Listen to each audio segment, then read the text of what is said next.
Good evening. Welcome to my channel Value Champions. I'll give you a short tutorial आज कि हम tax जो भी हम टैक्स जमा करते हैं जीएसटी में उसको कैसे करना है। बहुत सिंपल है। अपना पेज पे लॉगिन करके हमें जाना है पे टैक्स पे, राइट। अब हमारे पास दो ऑप्शन आते हैं, monthly payment for quarterly return and any other payment. अब आप ये समझ के चलिए कि मान लीजिए कि आपने क्वार्टरली रिटर्न ऑप्ट किया हुआ है ऑलरेडी, राइट। तो आप क्वार्टरली फाइलिंग करते हो। तो जब भी आप क्वार्टरली फाइलिंग करोगे, एक एग्जांपल से समझते हैं। सपोज मेरा करंट क्वार्टर है अक्टूबर टू दिसंबर जैसे चल रहा है, राइट। और लास्ट क्वार्टर तो मेरा हो गया जुलाई टू सितंबर। तो जो क्वार्टरली फाइलिंग में जब हमने ये क्वार्टर सेलेक्ट किया, तो अब हमें क्वार्टरली फाइलिंग करनी है और चालान का पेमेंट कैसे करना है। जो इस क्वार्टर के पहले 2 महीने हैं, अक्टूबर और नवंबर, राइट।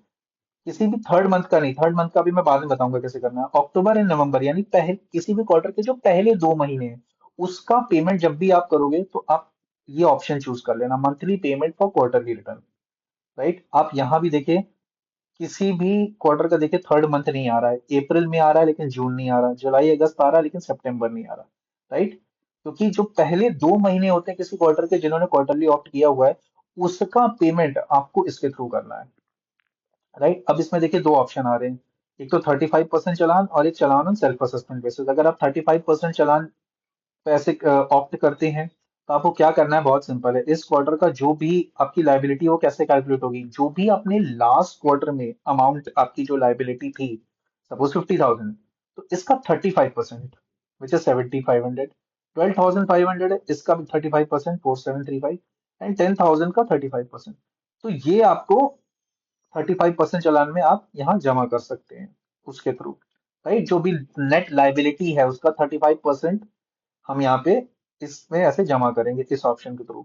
और चालान और सेल्फ असेसमेंट बेसिस इसकी आपने जो भी आपका एक्चुअल चालान मतलब निकल रहा है, आप ज्यादा भी जमा कर सकते हो 35% से, तो वो चालान और सेल्फ असेसमेंट बेसिस पे हो जाता है। बट मेन चीज हमें यहाँ क्या ध्यान रखनी है, monthly payment for quarterly return का मतलब होता है कि जो भी क्वार्टर जिन्होंने भी क्वार्टरली ऑप्ट किया तो उनका क्वार्टर का जो पहला 2 महीना है उसका यहाँ पे पेमेंट होगा। अब आते हैं थर्ड मंथ पे। सपोज अक्टूबर नवंबर दिसंबर, अक्टूबर नवंबर मैंने उससे हो गया।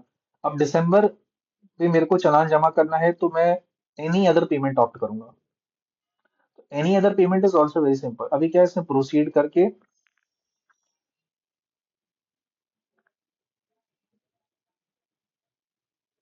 हाँ, तो आपको क्या करना है, यहाँ पे जो भी आपने लाइबिलिटी असर्टेन करी है, वो 1,000 रुपए, इधर आपका 1,000 रुपए यू सीजीएसटी एसजीएसटी आ गया, 500 रुपये आपकी आईजीएसटी की लाइबिलिटी आ गई। तो हमारे पास सिंपल तीन मोड्स हैं, राइट। एक तो है ई पेमेंट, जैसे ही आप चालान जनरेट करोगे ये आपको दिखा देंगे कि, एक मिनट मैं आपको दिखाता हूँ। जैसे मैं चालान जनरेट किया तो आप अपने कोई भी प्रेफर्ड बैंक नेट बैंकिंग आप चूज कर लीजिए, राइट।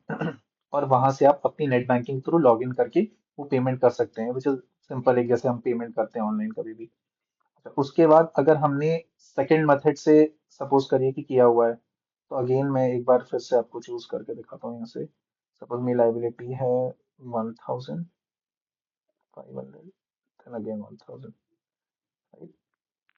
तो अब हमें क्या करना है, ओवर द काउंटर अगर हम चूज करते हैं तो इसमें हमारे पास तीन ऑप्शंस होते हैं। बैंक जाके demand draft, cheque and cash के थ्रू पेमेंट कर सकते हैं, राइट।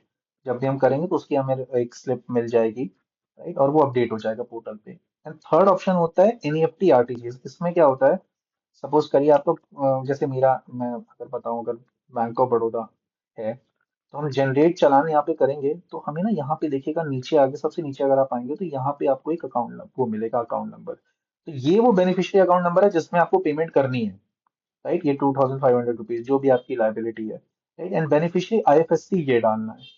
एंड ध्यान रखिएगा ये नेफ्ट पेमेंट ही होती है, नेट इलेक्ट्रॉनिक्स फंड ट्रांसफर वाली। तो आपको ये दो चीज करनी है और डाउनलोड करके जैसे ही आप अपने नेट बैंकिंग के थ्रू आप अपने पोर्टल पे, सपोज नेट बैंकिंग के पोर्टल पे लॉग इन करिए, वहां पे ये अकाउंट नंबर ट्रांसफर पे डालिए, यहाँ पे आपका ट्रांसफर करने का ऑप्शन होता है, ये आईएफएससी डालिए। तो उससे आपका चालान अपडेट हो जाएगा। और जैसे ही आप ये पेमेंट पूरी कर देंगे, राइट, तो एक सीपीआईएन नंबर ऑलरेडी है ही है इसमें, राइट। तो आपके सीपीआईएन नंबर में ऑलरेडी वहां पे पेड लिख के आ जाएगा जब आप पे कर देंगे। तो सिंपली वो यहाँ पे आके फिर ई कैश लेजर में आपका अपडेट हो जाएगा। ओके। सो ये एक पूरा तरीका था। अगर आपको कुछ भी डाउट्स लगते हैं या कुछ भी, तो you can always put in comments, right. और अगर आपको वीडियो अच्छी लगी तो यू कैन सब्सक्राइब श्योरली, और लाइक जरूर करिएगा।